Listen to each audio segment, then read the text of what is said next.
Alors, salam alaikum wa rahmatullah. Bon, voilà. Donc, je partage la vidéo. نوصلكم هذه الفيديو اللي درت فيها درس على le compte rendu objectif. D'accord, pratiquement le compte rendu objectif, et c'est le même que le compte rendu critique.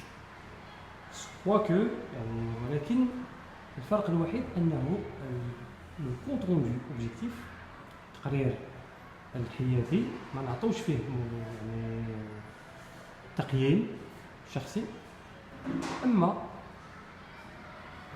التقرير الكتابي النقدي نعطوا فيه ملاحظات أو استحسان شخصي فقط، غير أن العناصر هي نفسها.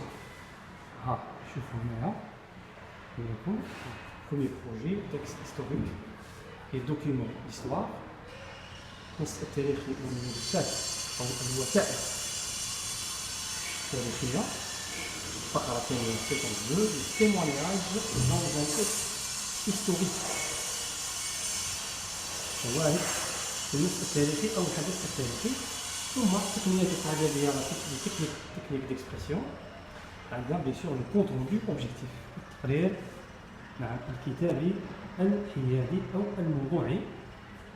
ثم لو شيما دو كونت روندو اوبجيكتيف اللي هو مخطط هذا التقرير الحيادي أو الموضوعي كيف يكون أو على ماذا يحتوي على مقدمة introduction، faire connaître bien sûr au lecteur le paratexte qui veut dire la composition du texte، بمعنى أنه نقدم أو نعرض بكل ما يخدم النص أو المرفقات الأصلية للنص اللي فيها عنوان النص، الفقرات، عنوان الكتاب، أو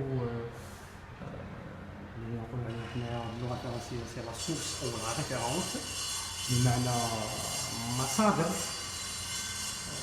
مرفقة بهذا النص التي تحتوي على كل حال على الكاتب أو الموتور، وكذلك نعم عنوان النص الذي تعرض له المترشح لشهادة البكالوريا في هذا الامتحان المصيري، وكذلك عنوان الكتاب أو عنوان المصدر. نعم، وبطبيعة الحال نعم الفقرات الأخرى التي هي عام الذي أصدر فيه الكتاب والسنة والبلد ودار النشر. ثم في الأخير في هذه المقدمة الانترودكسيون المترشح يجب أن يذكر الفكرة الجوهرية للنص باختصار شديد. ثم المرحلة الثانية الفقرة الثانية وهي الديفلوبمون، التوسعة أو العرض، وهو الذي يحتوي على كل مضامين النص.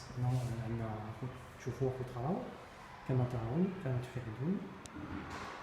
Donc, identifier les constituants lexico-syntaxiques du texte en respectant la méthodologie expressive du contenu, soit critique ou objectif, donc qui contiennent le nombre de paragraphes, plus l'idée de chaque paragraphe, plus exemple cité du texte.